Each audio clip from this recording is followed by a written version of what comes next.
Dear students, first chapter of grammar is sequence of the sentence. I call it the Akhand formula for English. Any kind of sentence is written with this sequence. At first, S means subject, HV means helping verb, MV means main verb, and object means the other words.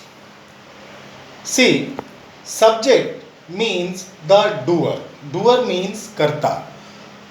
A person who is doing a work in the sentence. It may be of different types. Like I यानी मैं, we यानी हम, you यानी तुम, they यानी वे, he यानी वह, she यानी वह, it यानी वह और singular or plural. All these words are used as a subject in a sentence and they are written at the first place. Second thing is helping verb. Helping verb is for identifying the tense. Like in Hindi sentence, when we see hai, hu, ho, tha, thi, the, or hoga, hogi, hoge, and we understand that which tense is this. In the same way, in English also, we have to identify these words like do, does, did, is, am, are, was, were, will, shall, has, have, had, and there are many. When we see these words, we understand that this is the phalana tense or this is the that tense. In this way, helping verbs are very useful to identify a tense. The third thing is main verb. Main verb means मुख्य क्रिया means एक sentence में क्या काम हो रहा है work done in the sentence is termed as main verb they are also of many types eat, drink, read, write, go, come, sleep, and there are many more main verbs. So this also is very important for the English subject. We have to learn the four forms of main verbs. These four forms you know: first form, second form, third form, and ing form of the verbs. The next item is a object. Object means other words we can say, or this is called karma in Hindi. Means the verb कौन से वस्तु पर कोई काम हो रहा है. Like I am going to school, so school is object. He is playing football, so football is object. So this object is the fourth item in the sequence of the sentence. So this formula is very much important for us to know which thing is written where.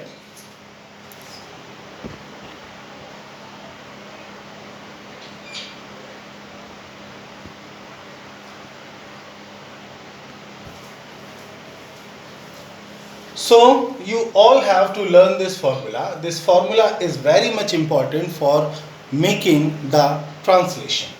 Any kind of sentence, when we will be transforming it in the English, we will be using this sequence. Means at first the subject will be written, then we will write the helping verb, then we will write the main verb, and then the object.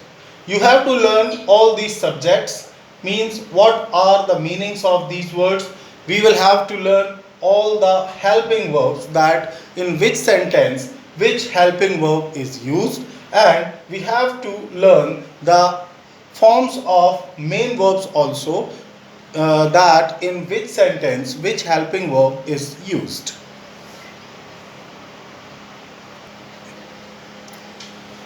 Now our next chapter is verbs of to be. Means होने वाले वाक्य. इसमें किसी भी चीज का होना दर्शाया जाता है. यह टेंस किसी वस्तु या व्यक्ति की स्थिति या पोजीशन बताने के लिए या किसी वस्तु या व्यक्ति का इंट्रोडक्शन देने के लिए इसका उपयोग होता है. कुछ उदाहरण देखते हैं. जैसे मैं घर में हूँ, ये मेरी स्थिति बता रहा है कि मैं कहाँ हूँ. माँ किचन में थी, ये पास्ट टेंस में माँ की स्थिति पोजीशन बता रहा है कि माँ कहाँ पर थी. इसी तरीके से पिताजी ऑफिस में होंगे, तो ये फादर की पोजीशन बता रहा है कि पिताजी कहाँ पर होंगे, और हैं, हूँ, हो, था, थी, थे और होगा, होगी शब्दों से हम टेंस को पहचान जाते हैं। एक और चीज़ पर ध्यान दें तो यहाँ पर किसी भी सेंटेंस में मुख्य क्रिया नहीं है, मीन्स कोई भी काम नहीं किया जा रहा, केवल पोजीशन बताई जा रही है, इसलिए मेन वर्ब इसमें नहीं होती। Main verb is not used. So जो हमारा सीक्वेंस ऑफ द सेंटेंस अखंड फॉर्मूले में हमने पढ़ा था कि subject plus helping verb plus main verb plus object होता है, तो यहाँ से मेन वर्ब अलग कर दें तो फॉर्मूला बनता है subject plus helping verb plus object. Subject हम ऑलरेडी जानते हैं, I, we, you, they, he, she, it singular और प्लूरल सब्जेक्ट होते हैं। अब हमें केवल ये देखना है कि कौन से टेंस में, प्रेजेंट टेंस में कौन सी हेल्पिंग वर्ब लगती है, पास्ट टेंस में कौन सी हेल्पिंग वर्ब लगती है और फ्यूचर टेंस में कौन सी हेल्पिंग वर्ब लगती है। ये हेल्पिंग वर्ब्स हमें याद करनी होंगी और फिर हम इन सेंटेंसेस को अंग्रेजी में बनाएंगे।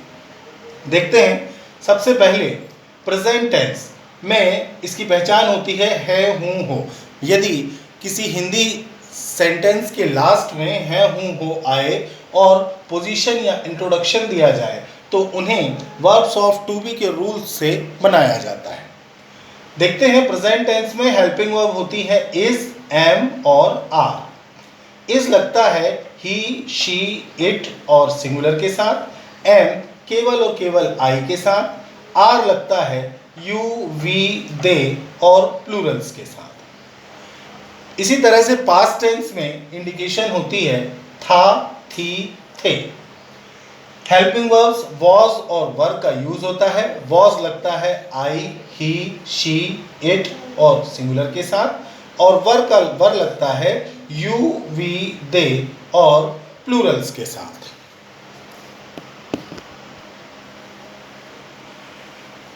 इसी तरह से फ्यूचर टेंस में इंडिकेशन होती है होगा, होगी, होंगे, और हेल्पिंग वर्ब विल बी और शैल बी का यूज किया जाता है।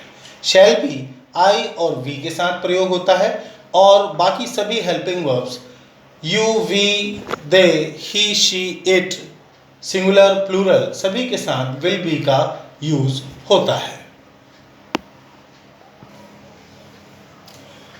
Now let's translate these sentences in English.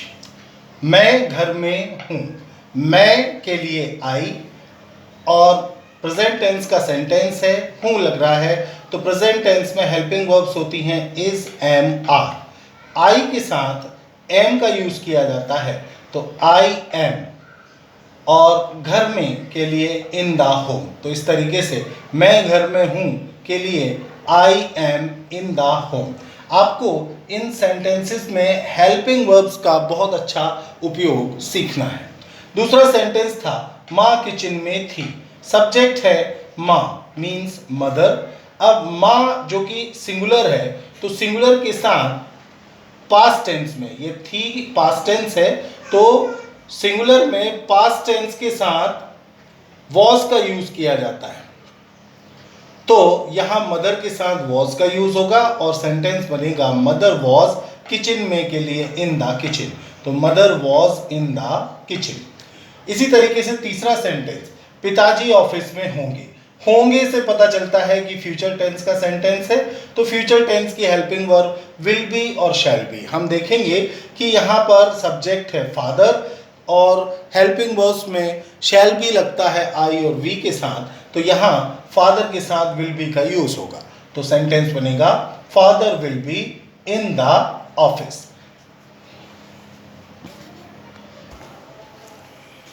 Now let's see how to make negative and interrogative. Negative यानी नकारात्मक सेंटेंस, मना करने वाला जिसमें ना या नहीं शब्द आता है। For making negatives not is used after the helping verb. तो निगेटिव बनाने के लिए ये अखंड फॉर्मूला याद रख ले, कोई भी सेंटेंस हो, कभी भी निगेटिव बनाना हो तो हमें केवल हेल्पिंग वर्ब के बाद नॉट लगाना होता है। एक ये ध्यान रखने योग्य बात यहाँ पर यह है कि if the helping verb is of more than one word, यदि हेल्पिंग वर्ब एक शब्द से ज़्यादा शब्दों की हो तो not is used after the first word of the HV। तो HV मीन्स हेल्पिंग वर्ब के पहले शब्द के बाद नॉट लगाना है, पूरी हेल्पिंग वर्ब के बाद नहीं। एग्जाम्पल्स देखिए, mother was not in the kitchen. Was helping verb है, इसके बाद नॉट लगा दिया, तो mother was not in the kitchen means माँ किचन में नहीं थी। इसी तरीके से father will not be in the office, यहाँ हेल्पिंग वर्ब विल बी थी, तो विल बी में पहले शब्द के बाद नॉट लगाना है, तो ये बनेगा विल नॉट बी। कई लोग इसे विल बी नॉट लगा देते हैं, जो कि इसका गलत प्रयोग है। सो सही क्या होगा, father will not be in the office. इसी तरीके से इंटेरोगेटिव देखते हैं। इंटेरोगेटिव मीन्स प्रश्नात्मक। यदि हम किसी भी हिंदी वाक्य के शुरुआत में क्या शब्द जोड़ दें तो वो इंटेरोगेटिव हो जाता है। जैसे क्या मैं घर में हूँ, या क्या माँ किचन में थी, या क्या पिताजी ऑफिस में होंगे। इनके उत्तर यूजुअली हाँ या नहीं में ही होते हैं, कि हाँ माँ किचन में थी या नहीं माँ किचन में नहीं थी, इस तरीके से। तो देखते हैं, for making interrogatives helping verb is used in the beginning of the sentence. Means यदि हमें इंटेरोगेटिव बनाना है तो केवल हेल्पिंग वर्ब को सेंटेंस के शुरुआत में लगाने से सेंटेंस इंटेरोगेटिव हो जाता है। इसमें भी ध्यान रखने वाली बात है कि यदि if the helping verb is of more than one word, यदि हेल्पिंग वर्ब एक से अधिक शब्दों की है, only the first word of HV is used in the beginning, तो केवल पहले शब्द को, हेल्पिंग वर्ब के पहले शब्द को शुरुआत में लाना है। उदाहरण देखते हैं, क्या माँ किचन में थी, तो mother was in the kitchen, इसमें से हेल्पिंग वर्ब वॉज को उठा के सामने ले आएंगे, तो ये बन जाएगा was mother in the kitchen. इसी तरीके से एक और सेंटेंस देखिए, क्या पिताजी ऑफिस में होंगे, तो इसमें helping verb will be use होती है, और विल बी में से केवल विल उठा के सामने ले आया जाएगा, तो will father B in the office. इस तरीके से हमें इंटेरोगेटिव सेंटेंसेस बनाने हैं। अब आपको इन सारे सेंटेंसेस की बहुत अच्छे से प्रैक्टिस करनी है। कैसे प्रैक्टिस करनी है ये मैं अभी आपको बताता हूँ।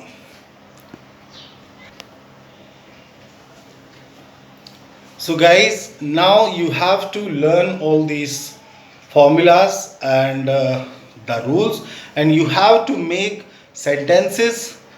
इन सेंटेंसेस को सीखना और हेल्पिंग वर्ब का सही उपयोग करना बहुत ज़रूरी है, और अब आपको इसी की प्रैक्टिस करनी है। ये प्रैक्टिस आप कैसे करेंगे, कोई भी एक ऑब्जेक्ट ले लें, जैसे कि स्कूल, और सारे सब्जेक्ट्स के साथ सेंटेंसेस बनाते जाएं। सबसे पहले आप हिंदी सेंटेंस लिखेंगे, मैं स्कूल में हूँ, फिर उसका अंग्रेजी बनाएंगे, I am in the school. फिर इसका नेगेटिव, मैं स्कूल में नहीं हूँ, I am not in the school. फिर इंटेरोगेटिव बनाएं, क्या मैं स्कूल में हूँ, am I in the school. फिर नेगेटिव और इंटेरोगेटिव दोनों बनाएं, क्या मैं स्कूल में नहीं हूँ, am I not in the school. जैसा आई के साथ 4 सेंटेंस बनाए, 4 हिंदी और 4 अंग्रेजी, बिल्कुल इसी तरह से अब आपको दूसरे प्रोनाउन आई के बाद वी के बनाने हैं। हम स्कूल में हैं, we are in the school. हम स्कूल में नहीं हैं, we are not in the school. क्या हम स्कूल में हैं, are we in the school. और क्या हम स्कूल में नहीं हैं, are we not in the school. फिर यू के, you are in the school, तुम स्कूल में हो। फिर तुम स्कूल में नहीं हो, you are not in the school. क्या तुम स्कूल में हो, are you in the school. क्या तुम स्कूल में नहीं हो, are you not in the school. इसी तरह के तरीके से सारे pronouns I, we, you, they, he, she, it, singular और प्लूरल के आपको सेंटेंसेस बनाने हैं। 2 ऑब्जेक्ट आप ले लें, एक ऑब्जेक्ट तो आप स्कूल ले लें, और एक ऑब्जेक्ट में आप गार्डन ले सकते हैं, टॉकीज ले सकते हैं, ग्राउंड ले सकते हैं, जहाँ भी आपको जाना हो। इस तरीके से ये सारे टेंसों में, प्रेजेंट टेंस, पास्ट टेंस और फ्यूचर टेंस, तीनों टेंसों में 2-2 ऑब्जेक्ट लेते हुए सारे सब्जेक्ट्स के साथ आपको सेंटेंसेस बनाने हैं। नेक्स्ट क्लास में हम पढ़ेंगे वर्ब्स ऑफ टू हैव। ये सारा होमवर्क करके आपको मुझे ग्रुप में ही अपने स्क्रीनशॉट्स डालकर दिखाने हैं, या आप अपना फोटो भी डाल सकते हैं अपनी कॉपी के साथ। कॉपी में मुझे लिखे हुए सारे सेंटेंसेस चाहिए। Okay, good day.